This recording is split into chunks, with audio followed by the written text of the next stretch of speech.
আমার মেয়ে 1.5 বছর থেকে আক্রান্ত ব্লাড ক্যান্সারে। ঢাকায় পিজি হাসপাতালের মধ্যে নিয়ে গেছিলাম, ওখানে 10 লাখ টাকা অলরেডি শেষ হয়েছে। হওয়ার পরে আবার এখন 10 লাখ টাকা ধরে দেখাইছি। আমার আর সামর্থ্য নাই, যেটা ছিল আনাম বেচে বাড়ি ভিড়ে আছে। এখন নিয়ে আসি বাড়ি রাখছি, টাকা বিনেকার আর চিকিৎসা করতে পারছি না।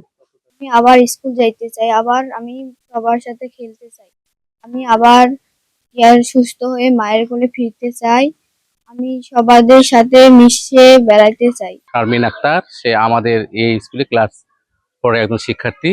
সে অনেকদিন থেকেই ক্যান্সারে আক্রান্ত। আমাদের পক্ষ থেকে আমরা সামান্য সাহায্য তাকে করেছি এবং আমরাও দেখাশোনা করি।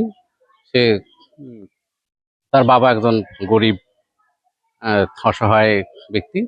তার ওই উম, আয় দিয়ে তার চিকিৎসা করা সম্ভব হয় না। স্থানীয়ভাবে কিছু লোক সাহায্য করছিল, কিন্তু তাতে ওই সাহায্যে কোনো কাজ তেমন একটা হয় নাই। তারপরে হচ্ছে কি অসুখটি বেশি হয়ে গেল, পরে রংপুর থেকে ঢাকা নিয়ে গেল পিজি হাসপাতালে।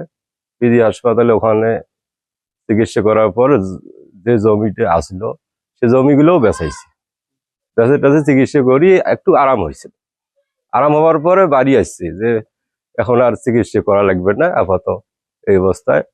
তো এই 1 বছর পরে আবার নতুন করি আবার এই অসুখটি পাচ্ছি। হঠাৎ করি মনে করে বাঁচে না একদিন।